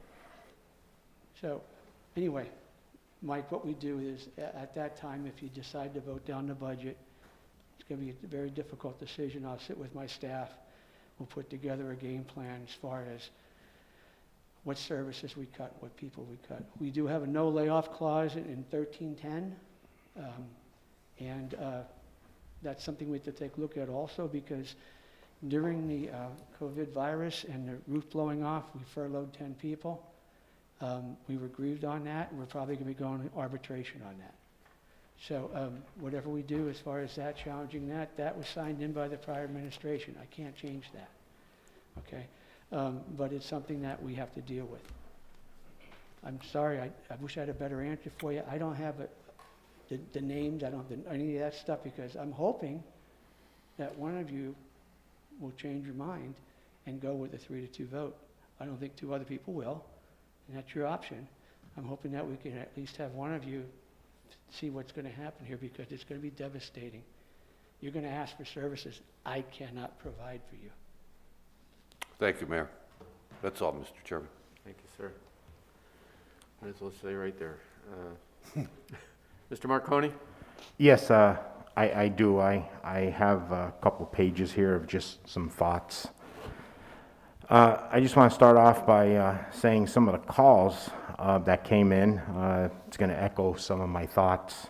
I want to let people know too that I did meet with Mr. McCormick, Mr. Fratty a couple weeks ago, just to discuss some line items that I wasn't sure about. Just some thoughts here. Fines that are issued, are we collecting them? Is there a database for these? Code and Health Department, are we following up with previous violations? And again, is there a database for that? Rental units, there's revenue there, we know that. When are we going to get a database to determine how many rental units we have in the city so they can get inspected properly instead of maybe relying on landlords to contact the city to choose to do so? I think it's 2 years or when a tenant moves out. I think that's the way that goes. Just a couple other thoughts here. Could we shop around for health care? I don't know, guys. I'm just throwing this stuff out here. The colleges, I think they should pay for a fee for our police, our fire, and our ambulance. The city attorneys, just to ask the magistrates not to reduce any fines. I don't know if they're doing it. Maybe they are, maybe they're not. Again, I'm just throwing out some ideas here. Maybe for, like parking fees or private property cleanups. Driveway markings, maybe we should charge a small fee for that if we don't already. I'm not too sure. How about Stell and Francelli? They do the sewer work, I believe. Is there any way that we can handle some of that stuff? Just the smaller stuff. I know we won't be able to handle it all. Would it make sense to purchase equipment to handle that stuff? In the long run, maybe we can save some money. That line item, I believe, is about $500,000. There's two. There's a maintenance fee and another type of fee. So they're $1 million, but one of them is about $500,000. Same thing with Roto-Rooter. I don't know if we can handle some of this. Again, guys, I'm just throwing ideas out here. Would it be more cost-effective to lease more vehicles? I'm not sure how many we lease. I know we lease some. I think we purchase some. I'm a strong believer if you work in the city that you should live in the city. And as people had stated, there's 3% tax on wages. I do think if people aren't living in the city, that are working in the city, that we should try and implement a commuter tax as well.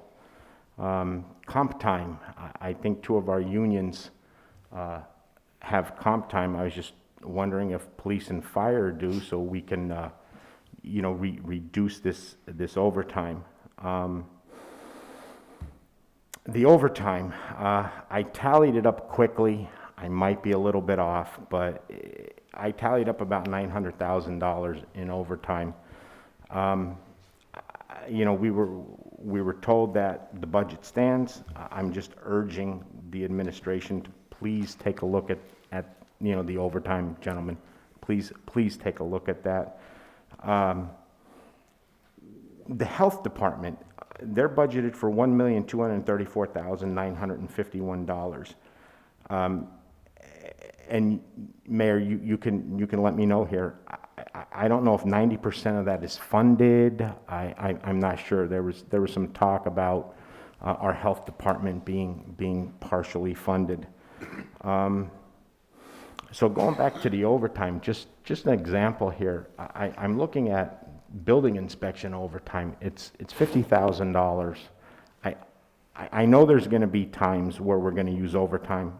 I'm not saying there can't be overtime, because it's inevitable. We're going to have it. I'm just asking to please take a look at this overtime line item. And as I stated before, I just want to make this clear one more time. The $3,600 buyback from the medical, I'm going to be giving back to the city.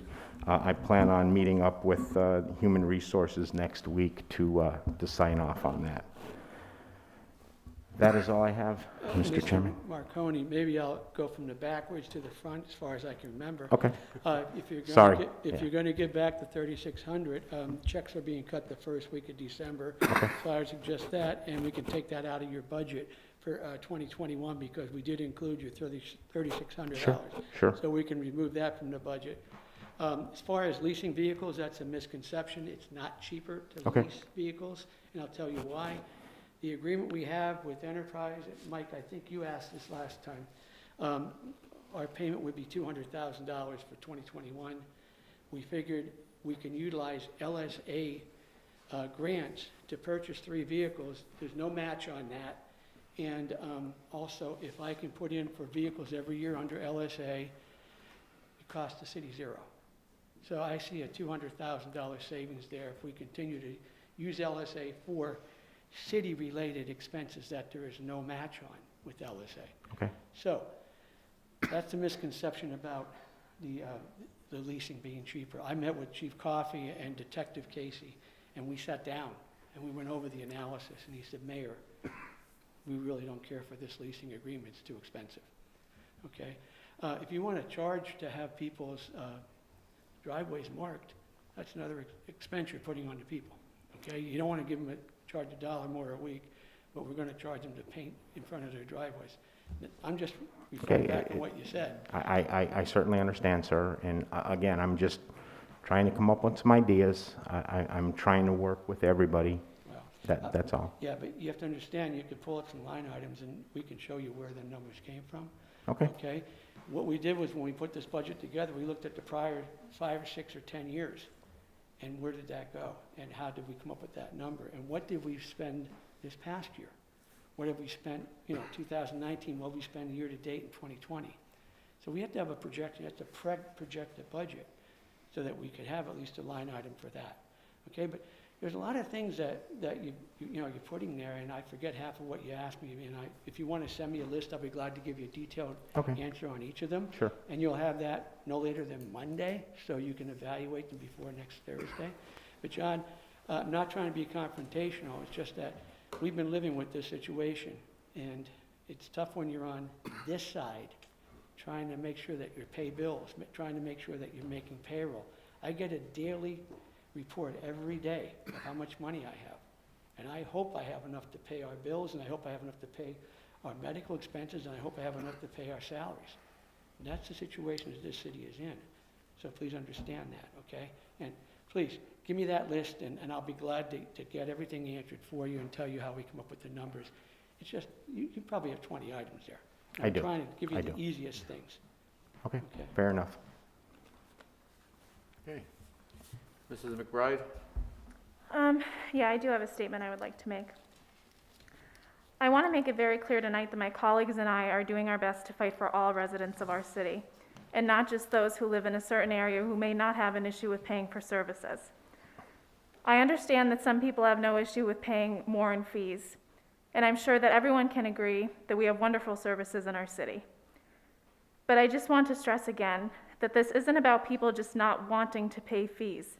People cannot afford to put out another dime for irresponsible decisions made over the last few decades. I continued to receive calls and texts this week from DPW employees, and I had to assure them that my colleagues and I are not looking for mass layoffs. We are trying to work together.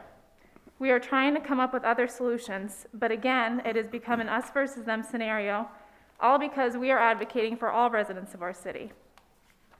City Council's technical job is to simply vote for or against the budget. Therefore, any actions that may come as a result of our vote are not our actions, and those responsible for those actions need to show leadership on that. My colleagues and I have also received phone calls and messages from members of the fire department. Again, we are not advocating for them to be laid off. All that my colleagues and I are trying to do is show that there are other solutions to the problems that we are facing and have been facing for literally decades. Read some articles from 10, 20, 30 years ago. You'll see that the problems we are facing are not new and not solely because of this pandemic. There are systemic problems in our city government. My dad is a retired union painter.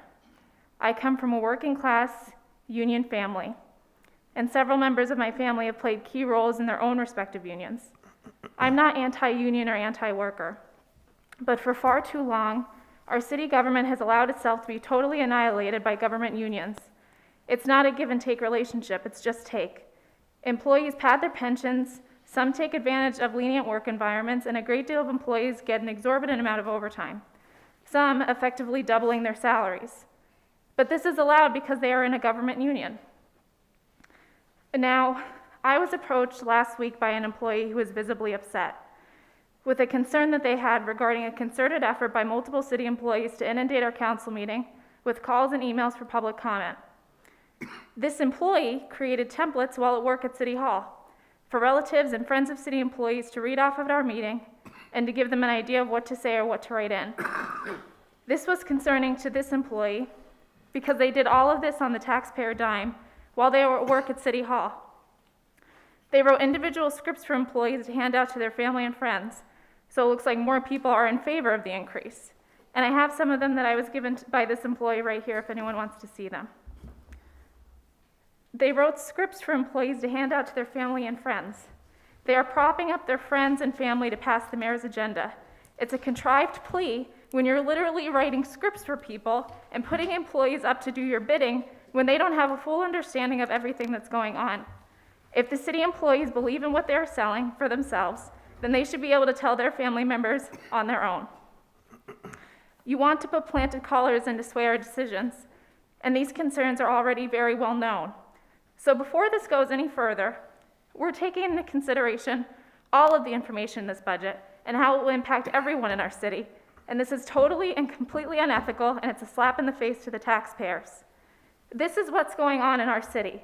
Every single one of us should be ashamed by this. But we should take into consideration that we all have the opportunity to change this. But it's going to take political courage. With that being said, here are some suggestions that I have. I was pleased to see about leasing Hollenbach Golf Course. This would yield an annual savings of roughly $85,000 plus revenue from the lease payment. A wage freeze for 2021. I understand that they may have done wage freezes in the past, but we're in the middle of a pandemic and everyone has to give a little bit. A wage freeze for 2021 would yield the city $476,145 in savings. Asking Geisinger, a very profitable hospital, to raise their pilot to $100,000. This would net an additional $43,750. Asking Wilkes and Kings to each raise their pilot to $150,000, which would net an additional $75,000. Cut overtime for City Hall and DPW by 60%, which would save the city $250,260. Cut back on certain special events that don't reap the same expenses via sponsors and that overtime, which would save $52,600. Consider a sticker program to be put on household garbage bags instead of the blue bag program that we currently have. Stickers can be made in-house and will continue to generate revenue for the city and will cut down on the annual $160,000 a year cost to manufacture blue bags. This all would save almost $1 million. This is not an exhaustive list, but it shows that there are some opportunities other than those that are being presented to us. Thank you. If I can. Sure. There was a news release that was put out on Monday to the media explaining that we were in negotiations with the General Municipal Authority to take over a lease of Hollenbach Golf Course. This is something we've been working on, General Municipal Authority, for over a month or two. So what we're looking at, naturally we need your approval to do that. And once we get everything put together, it has to be voted on by the General Municipal Authority Board, but we are in discussions. We should not be in the golf course business. They know how to run a golf course. They do a great job, and this year is probably going to be a record year for them. With that in mind, we thought, all right, let's keep providing this service to the people. A lot of elderly go up there, and it's a great course. But I don't think that we can do better than having an experienced golf course manager take that over. So that's something that we are already in discussions with. So that's something. Cutting overtime is easy to put on a piece of paper. You have to look at the services that may be reduced when you cut some of those things out. So the schools, we have met with both colleges. Mr. McCormick and myself have met with both Kings and Wilkes several times. Wilkes has paid a $100,000 pilot 2 weeks ago. Kings paid a $125,000 pilot a week or so ago. They're not required to pay us anything at all, and we discussed this already, and I think, Mr. Brooks, you said we have to get our state representatives to change that law. That's exactly right. I have nothing that can make them pay a dime. They're a nonprofit, like every other nonprofit, they don't have to pay. They pay because we go to them and we say we need it. There was also an agreement with the past administration that they would pay a certain amount a year. You guys don't understand, I'm tied to some of these things that have been past agreements or collective bargaining agreements. So, yes, we got $225,000 as a result of talking to both the schools. They could have said, Mayor, we're going to cut you back. We're having a tough year. The coronavirus is really hurting us. And it is. It's hurting these schools. But they did. They gave us the monies, and we increased Kings by $25,000. So we've gone to them. So what I'm trying to tell you is there places that could be cut? I'm telling you, it's not a fat budget, but if we cut certain areas, some of the services may have to be also cut.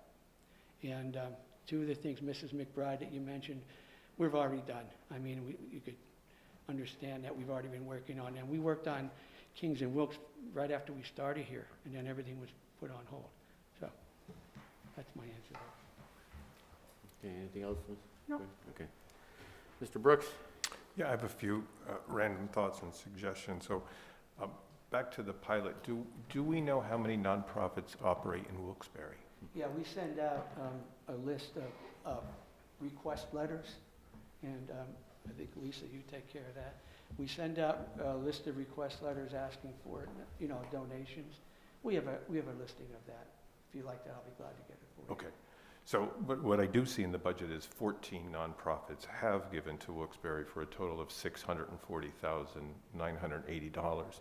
So when we met the other day, my suggestion on a pilot program going forward is in that letter that goes to put how much they would pay if they were a for-profit entity, and then ask them to do as best as they possibly can.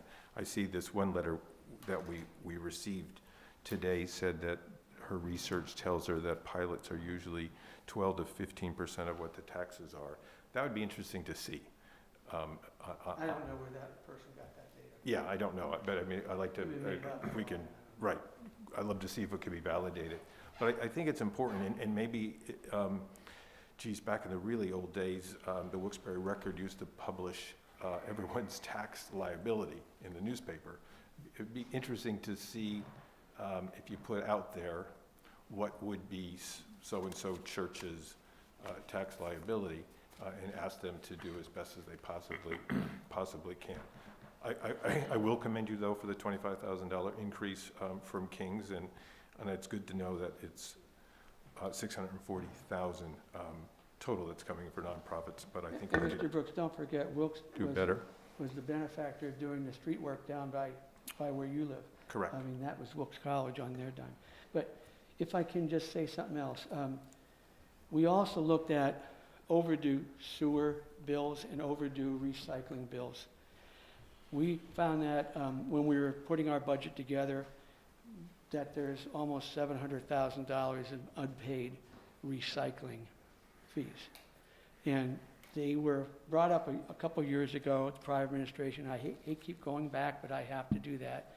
They had hired a collection agency, and we really did not see a lot of that money being recouped. So the administration actually decided that we were going to send out letters with the help of our city attorney, Mr. Henry, and we sent out letters saying, you pay this fee or you're going to have a lien filed on your property within 30 days.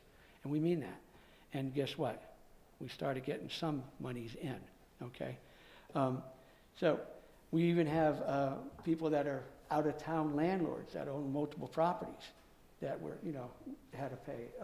So it's not just the residents, it's people that are out of town also that we were going to get the payment. So we're aggressively going after this.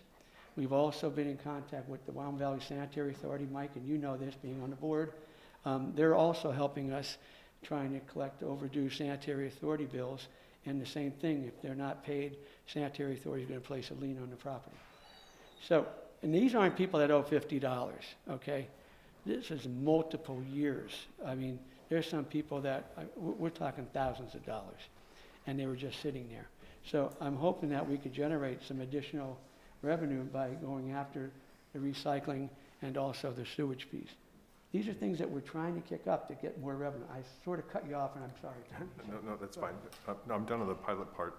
The last couple of council meetings, I asked for union presidents to come to also our meeting here tonight to offer suggestions. I will say that I was called by one union president who does want to work with the city in next year's contract for having a grandfather clause for people living outside the city, but new hires come in, and I would hope that the other three unions would agree for future And contracts. once again, Tony, that was negotiated by a prior administration.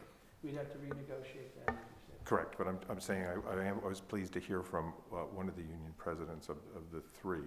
And then my final closing remarks is every call that I have received in support of this budget are all people who can afford it.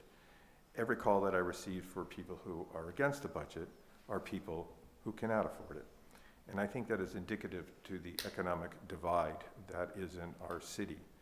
As I mentioned last council meeting, the woman who makes $700 a year on her Social Security and will only see a $9.10 increase in her COLA, we'll be taking $8 away from her. I met a lady this afternoon who is on disability, and she told me she only has roughly $50 of disposable income a month. So then we take $8 from her, she'll only have $42 left over. So what I'm looking for and hoping that we can figure out is how do we protect those most vulnerable people with these fee increases?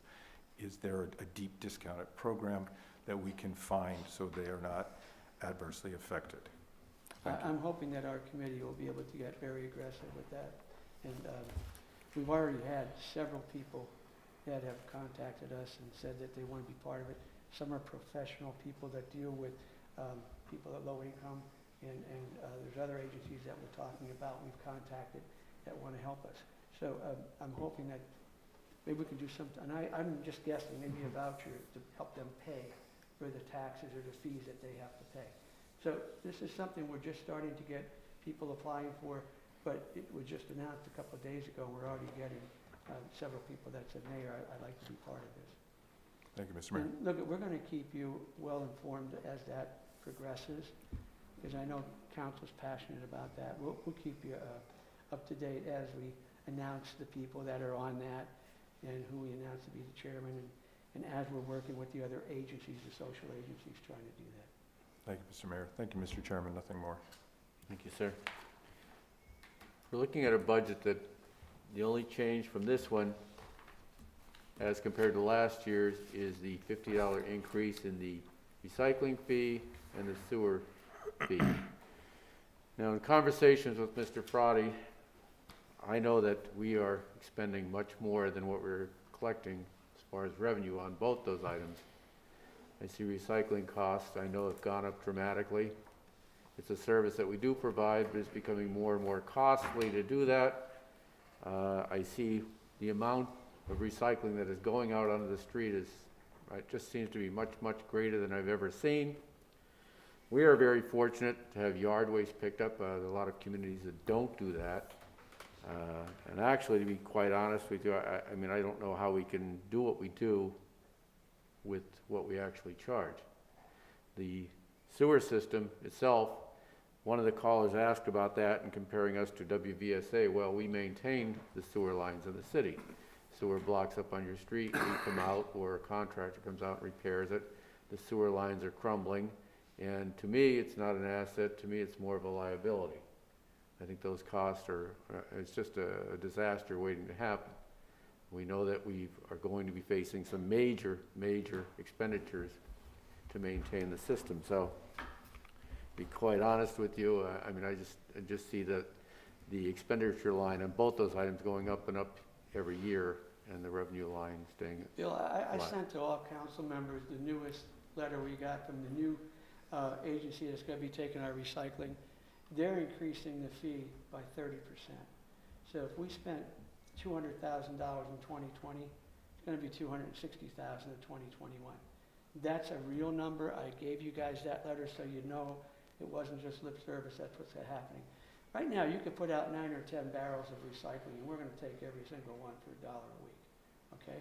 The sewer situation, I'll clarify that. That's paying for the lines that take the sewage through our city.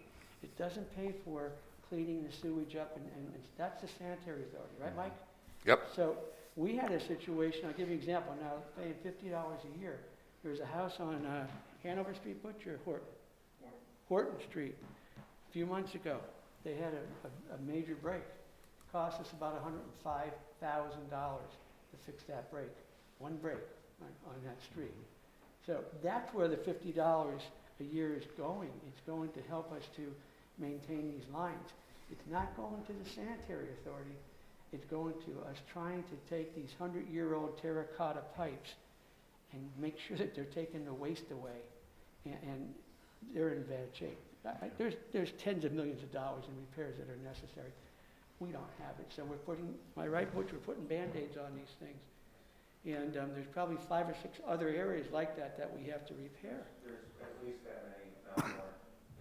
So the $50, I know, it's a lot, but you know, just that one, $105,000, it came from that $50. And that was so extensive. Yeah, we could not do that, John. That's one of the things you asked. We don't have the equipment. We don't have the expertise. We had to call somebody, and that took them over a week to fix that. It was so bad. And then they had to repave the road. So some of these things, we just don't have the expertise to do. You know, we're trying. We just bought the new vacuum truck. We bought the new street sweeper. We're going through the city trying to do that. The things we can do, but I'll tell you what, these DPW people, the stuff that they are dealing with is terrible. One time someone put an animal in a bag, and put it in, and when we threw it in the back of the truck, it was crushed and all this blood coming out. Now, is that a human being? Is that an animal? We got to get the state police to tell us what it was. That's what these guys are dealing with. People are urinating in bottles and putting caps on and putting them in there, and they're being crushed and they're splashing back. I mean, these guys have to be CDL drivers, and CDL drivers are in demand right now. You can go to some of these other places and you can get a $5,000 sign-on bonus and probably make $9 more an hour than we're paying, even with the adjusted rate that we came up with. That rate was changed by the prior administration for new hires. And was it 20, 25% they reduced? 20% they changed the starting rate for new hires, 20% lower. We can't get people. We're losing people to Kingston, we're losing people to these big, so what did we do? We were short 4 drivers at that time. And Butch had to shut one of the trucks down. We didn't have enough people. Now, in business, if you have high turnover, if your rates aren't comparable, you have to do something about that. They can go down to some of these big new warehouses and just be a shuttle driver, making more than we're doing. And these guys are on the back of a truck dealing with what I'm trying to explain to you that they're dealing with for less money. We had to make that adjustment because it had to give us enough people to run the city. So we're still short one, and that's not something I'm worried about, but the thing is, we couldn't keep people because they're dealing with COVID, they're dealing with high temperatures, they're dealing with low temperatures, everything that is terrible that no one else wants to do, and we only hire the CDL drivers. So no one wants that job, and it's a tough job. And we could not keep people for the money that we were paying because of the agreement that was signed a year ago. We had to change that, and that's what it was. And then there was another question in there, one of them, about a guy got a $5,000 raise. That was a promotion. That was a promotion from a worker to a supervisory position. That's what that was. That man now has supervisory. He works for Butch, And we've taken some of the things that Butch was doing, this guy's doing it now. So just so you know, when people put, emails in there, well, you gave out a $5,000 raise. No, that was a promotion. That wasn't just a change in salary. And also, like I said, the other thing was because we had to make correct what was done incorrectly by the starting rate. I'm just trying to give you guys why these things happen. You may see an executive order that Mayor Brown signed. There's reasons for it. And that was the main reason that we had to adjust those salaries. It wasn't put that way in the newspaper, but that's exactly what it was. I'm sorry, Bill, I'm No, taking a that's lot okay. of your No, time. I'm glad you explained that. One of the other callers mentioned about pension reform also. And that is not, this situation is not unique to Wilkes-Barre, as you're well aware. This is an issue that the Commonwealth is looking at, the Pennsylvania Municipal League, where pensions are greatly exaggerated due to overtime being calculated in. And that's not something that you can change, or we can change. It has to come from the state level. It's being aggressively looked at, and I totally agree. That does need to change. Someone should not be able to work 80 hours a week for their last year of employment and leave with an inflated pension. But that's something that is currently and actively being addressed, and I think that will happen shortly, but it has to happen from the state level on down. It's going on at other places as well, and I totally agree that needs to happen. But I just wanted to say that we all, and I'm speaking for everybody here, appreciate all the work that you and all your staff and all the city employees do. You just spoke about how difficult it is to work out on the streets, picking up the recycling and the trash, the work that our fire department, police department do, and everybody here in City Hall, and the persons that put this budget together. We certainly realize that, we acknowledge it, and it as was just recently said, we're all in this together. It was just mentioned by one of the callers today that we're all in this together, and we need to come up with a solution that works for all of us, a solution that is fair and equitable. And I think there were some great suggestions that came from our callers, great suggestions that came from council members, and whether or not they actually become part of this document or not, whether they do or not, there are some things that we should consider as we move forward. Maybe it's not going to have an impact on your operating budget for 2021, but I think there were some great ideas that came here, and And Bill, we can all benefit from I that. don't want to be adversarial with you guys, and maybe there's nothing we can do at this budget. Maybe there's things that we can do when we look at next year's budget. Maybe we can look at that earlier than we normally do. I mean, we'll take your ideas. Hopefully we come out of the pandemic and we can do that. Yep. Something that we can physically do. We can look at collective bargaining agreements, we can look at other things. That's a big part of it. So, like I said, maybe we may or may not come to agreement on this budget. That's your choice. And if we don't, then maybe next year we can get together in a nice, friendly manner and say, let's look at these items. I'm okay. I'm great for that. My staff is okay with that. We want to do that. I don't want to fight you guys. And we're not fighting. But I don't want to be adversarial either. So understand. And a special thank you to the people that took the time, our residents and others that have wrote to us, called us all individually, or called this evening. They all understand, they know what the issues we're all facing together, and we certainly appreciate that as well. Council members, anything to add? Just one quick thank you to Frank Hirschberger over there, our IT person. Certainly want to recognize him as well. You know, Councilman, if I can, Hirsch has saved us money this year on new copiers. He saved us money on new phone systems. And I tried to acknowledge that at the meeting. But he's the type of guy, don't say anything on me. But he has. He's done a wonderful job. And there's two items that he saved us considerable amounts of money this past year. So I thank you, Hirsch. That's great. Okay. Good. All right. Well, make a motion to adjourn. Thank you. Thank you, everyone.